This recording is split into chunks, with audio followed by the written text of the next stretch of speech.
Hello, I'm Dora Carpenter, your coach. I offer my condolences to you on the loss of your loved one, whether this year or many years ago. Grief can be a heavy weight, and it might leave you feeling like you're in a lonely, dark hole, a place with no light, seemingly no way out, a place that sometimes seems like no one understands or even cares. Although meaning well, others sometimes say all the wrong things, such as, I understand how you feel. I get this. But in reality, no one can possibly understand how you feel, even if the situation or the circumstances surrounding the situation are similar. No one knows that unique relationship that you shared with your loved ones or you did not share. So please know that your grief and your grief journey are both unique to you. Just like your DNA, just like your fingerprint, it's yours. There's no wrong way, there's no right way to grieve. It's not linear, it doesn't follow a specific pattern. There's no rule book, guidebook, no SOP or standard operating procedure.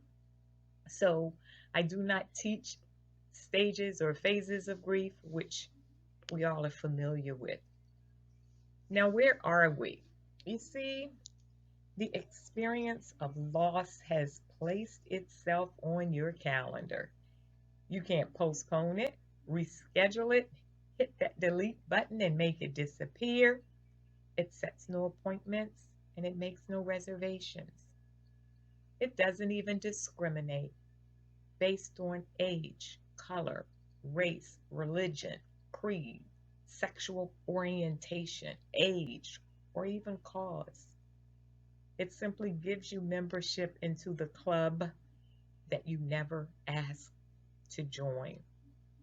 And then it even robs you of your hopes, your dreams, your expectations of the future that you had planned.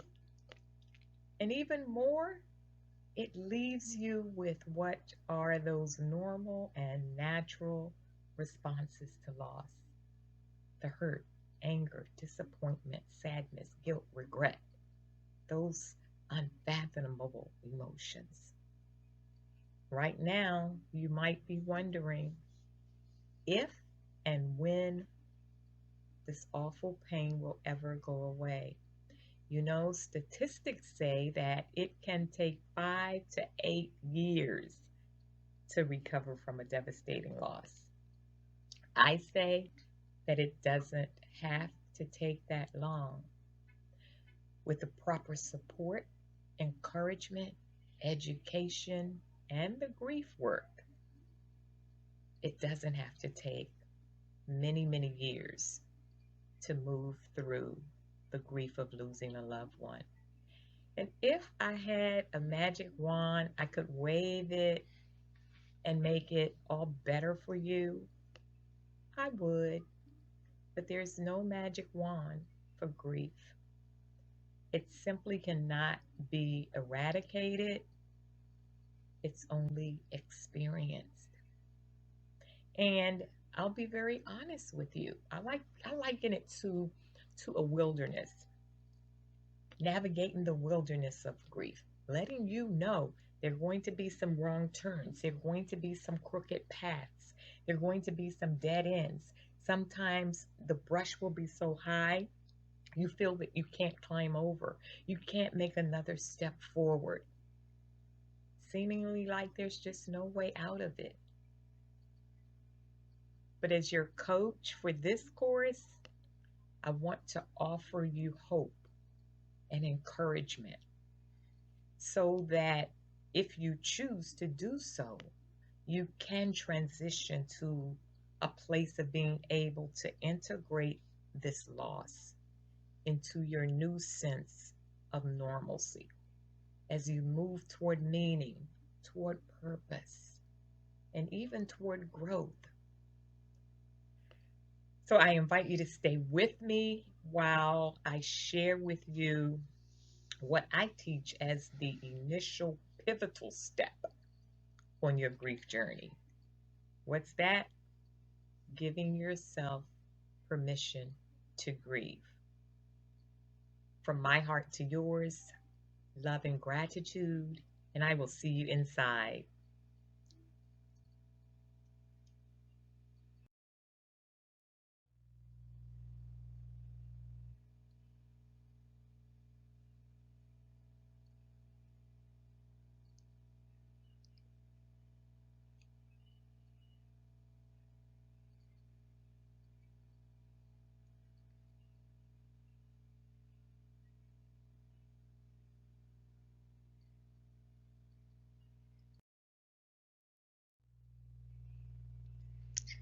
Well, let's look at grief for a minute. Why do we grieve anyway? We grieve simply because we loved. So grief is really an act of love, an unselfish act.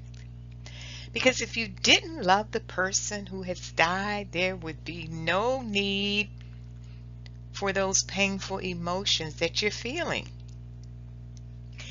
Grieving's not a disease. It is a necessary process that follows no linear pattern. As your grief coach, I will not try to diagnose, fix, heal, or cure your grief. Instead, in our brief time together in this course, my goal is to empower you to open yourself to allow and experience your normal and natural responses to loss. In other words, I want you to give yourself permission to grieve. For the time we have together, I want you to dismiss all the myths, the judgments, the perceptions you might have heard, and all the offers of condolences that might have hurt more than have helped you. Please understand that it's not our fault. It's not our fault that we do and say all the wrong things. You see, we live in a grief avoidance society, and the sensitive and often avoided topic of grief is not addressed. It's still the elephant in the room topic. So meaning well, others might say all the wrong things, such as, I understand how you feel, or you're strong, you can handle it, or it's selfish to grieve, you shouldn't feel that way, or it was just her time to go, or at least you're young, you can have another child, or at least you were married for 35 years, or well, at least he didn't suffer, or keep busy to avoid stop thinking about it, or time heals all wounds, give it time, or stop going to the cemetery every day, or get rid of the photos, or it's time for you to let go, or you should have seen this coming, or to get help is a sign of weakness, or means you're sick. Okay, too many to continue naming. You get the point. Again, it's not our fault. No one has told us the best things to say, and more importantly, the worst things to say to someone who's grieving. So I'm glad that you're here. And now you can begin to give yourself permission to experience your own personal emotions of loss. Because what happens when we don't do this? Well, it becomes unresolved grief. Some of us are even eligible to receive an Academy Award for pretending to be okay, when inside we're simply breaking. Unresolved grief can negatively impact every other area of your life. It can impact your emotional, your physical, your psychological, and even your spiritual well-being. And although this course focuses on the death of a loved one, we know that the spectrum of loss is huge. And in my classes, I use the analogy of the tree. Starting and thinking about those deep-seated roots of the tree. To me, those roots represent the many forms of loss: death, relationship, finances, home, health, possessions, loss of self, loss due to separation, divorce, empty nest, loss of family, friendships, job, career, marriage, loss due to miscarriage, stillborn. What about murder, suicide, accident, loss of dreams, loss of self-confidence, loss of independence, retirement, change, loss of a pet, loss due to aging, illness, loss of respect, childhood, security, provision, seniority, loss of happiness, children, relocation, depression, simply being stuck, loss of hope, loss due to Alzheimer's, cancer, dementia, alcoholism, loss of friendships, disaster, trauma, misfortune, alienation, abandonment, and so much more. Those deep-seated, often hidden roots of the tree. And then what about the trunk of the tree? That big, heavy, sturdy trunk of the tree. People, this is where we hold the broad spectrum of loss. This is the place where we hold and harbor all of those emotions and feelings resulting from the losses, resulting from the roots of the tree. And then let's look at the branches, the budding, the flowers, the leaves, the growth. This is where transformation happens when we do the work. This is where grief to gratitude happens. This is where meaning and purpose in life going forward happens. Those branches represent growth. This is where the darkness becomes the light. This is where pain to peace, heartbreak to happiness, and grief to gratitude happens. Let's look at the many faces of grief. Look at a few of the more common faces or emotions of grief shown here. Guess what? Giving yourself permission to allow, to feel, and to experience whatever emotions you're feeling aligns you with not only who you are, but can propel you to that meaning and growth in who you are becoming and who you want to become. Remember, no one can tell you how to grieve, so you have a right to all of the emotions that you're feeling. You have a right to feel sad, angry, disappointed. You have a right to say no. You have a right to feel conflicted feelings. You have a right to say how you really, really, really feel without shame or judgment. You have a right to ask for help. So give yourself a minute to allow and feel any emotions that might be coming in the strongest for you right now. And know, while you're feeling them, that it's okay. You don't have to use the emotions that are shown here on the screen, but I want you to allow whatever you're feeling at the moment.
Okay. While you're experiencing and allowing yourself to feel those emotions, remember, as I've said previously, your grief journey is unique to you. No right way, no wrong way to grieve. No SOP, no one-size-fits-all approach. You might be experiencing delayed grief. Maybe a death occurred many years ago, other things happened, you realize you never grieved the loss.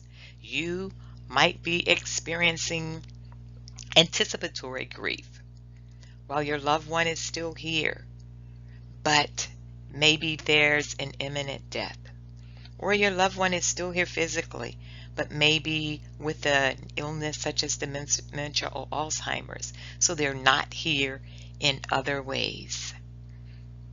You may be experiencing disenfranchised grief, where others don't acknowledge the significance of your loss, such as the loss of a pet.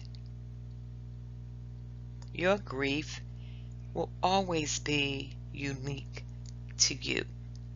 And let me warn you and educate you at the same time.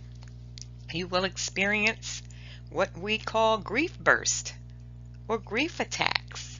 What are they, Dora? They're those sudden, sometimes unexplainable outbursts of sadness, usually tears. They will befriend you. They want to become a part of who you are.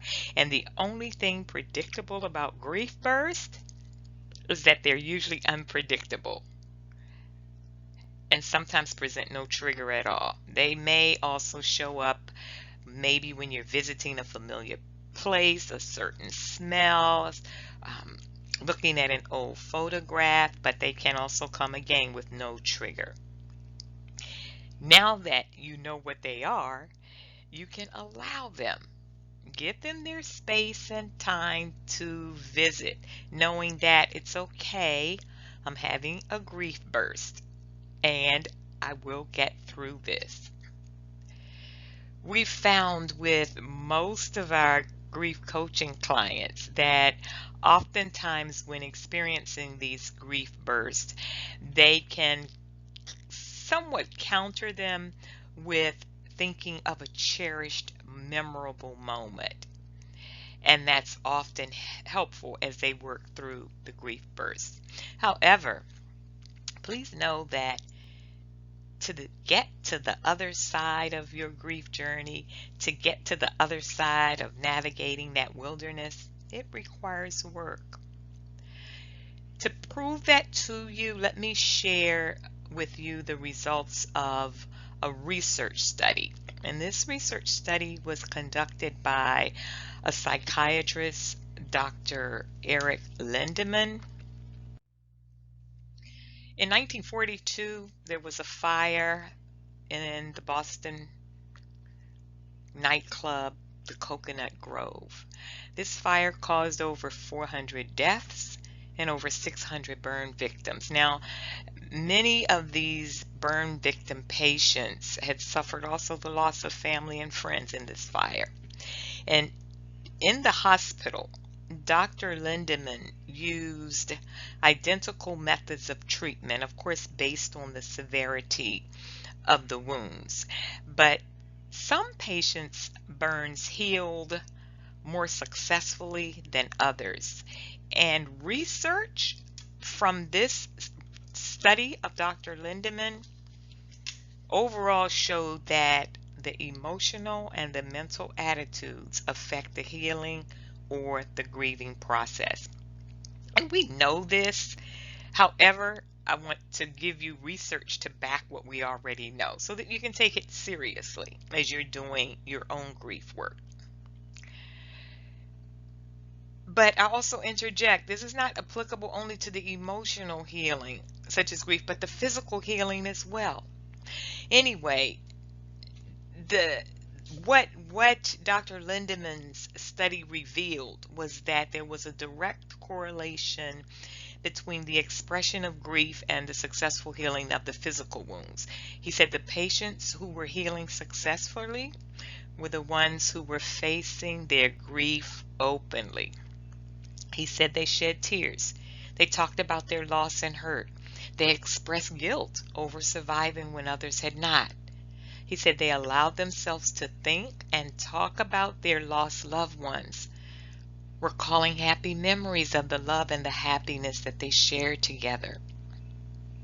Dr. Lindemann said, on the other hand, the patients whose burns were not healing were the ones who refused to talk about the tragedy. He said they pretended it had never happened, or they said it was just too painful for them to talk about or even think about. He said they rarely cried. Some of them put up a brave front, keeping their emotions locked inside. Some of them had no hope that they would ever recover or feel better, and many showed signs of depression, anger, bitterness, and resentment. And so Dr. Lindemann's research study concluded that grief must be faced relentlessly, no matter how painful, to enable emotional wounds to heal. It is necessary to feel the hurt, the loneliness, and the anguish until it becomes thoroughly familiar. He said then, and only then, can it be accepted as part of life. And at that time, it can be used as a starting point to reorganize a new life. Dr. Lindemann says this process is considered successful grief work, approaching the point where life can be started anew. This process is considered successful grief work, approaching the point where life can be started anew. So what is the grief work? And what does giving yourself permission to grieve really mean? It means knowing that grief is a normal and natural response to loss. It means becoming aware, recognizing, and acknowledging the feelings associated with the loss and giving yourself permission to do so. It means accepting the reality of the loss in order to open up and allow and receive the whole grief experience. I like to call it the triple A process because it is a process, it is work. And the triple A's, acknowledging your emotions. Hopefully you were able to do that when we used a minute previously for you to allow those feelings. Acknowledge them. They are real. Don't suppress them. Don't ignore them. Please don't try to deny them. And then accepting the reality of the loss. This does not mean condoning what, where, how, situations surrounding the death, but accepting that the physical body is no longer present with us. Now, some get really hung up on the term accept when we refer to grief, and they feel that it indicates losing the connection, or it brings on fear, or maybe even guilt of moving beyond the past. People, the story, the life, the legacy never dies. And we can remember, continue, and honor the bond in many different ways. But it means accepting that we simply aren't afforded the opportunity to go back and ask for a redo. So our only point of power that we have is right now, the present. And you're listening to me right now. You're listening to this recording. So you do have that. You have control of right now, the present. And because of the present, we can move to the last A and take action. We all have choices in life, so it's the choice that you make.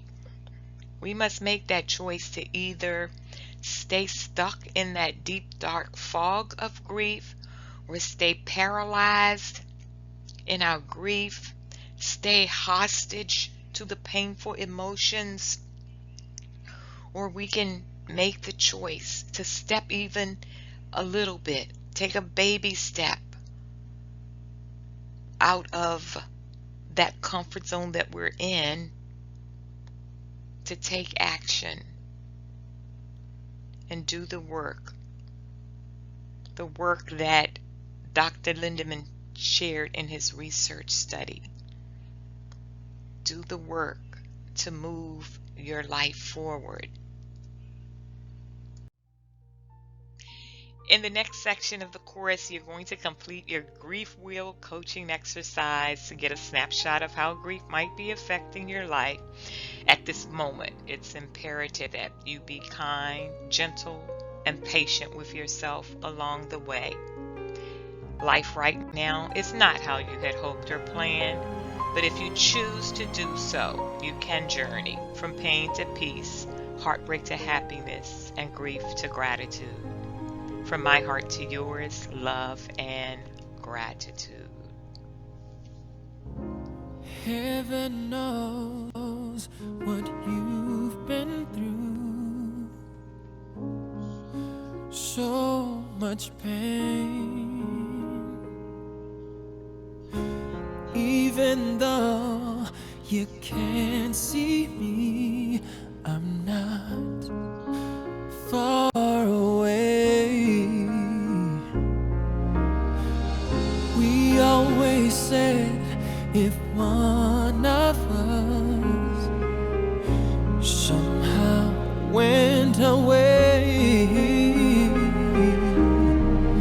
we'd light a candle and say a prayer, know that love still remains. Close your eyes, go to sleep, know my love is all around. Dream in peace. When you wake, you will know I'm still with you.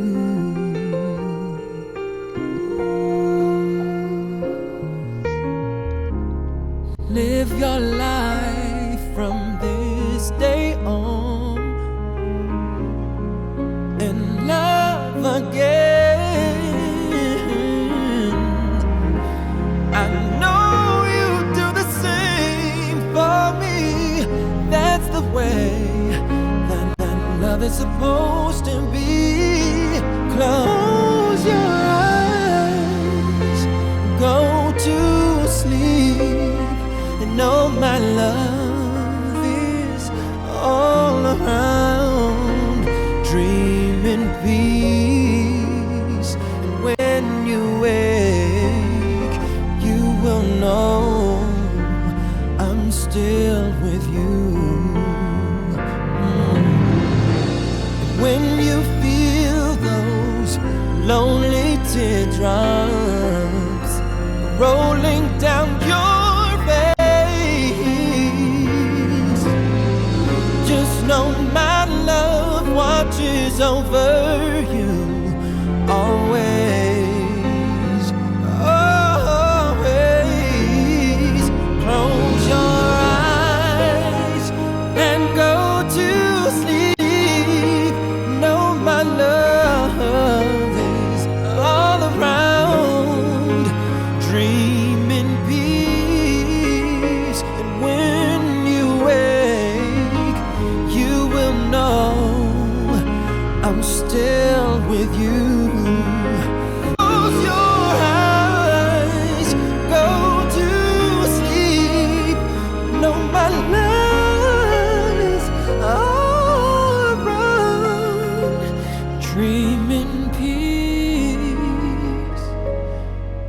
when you wake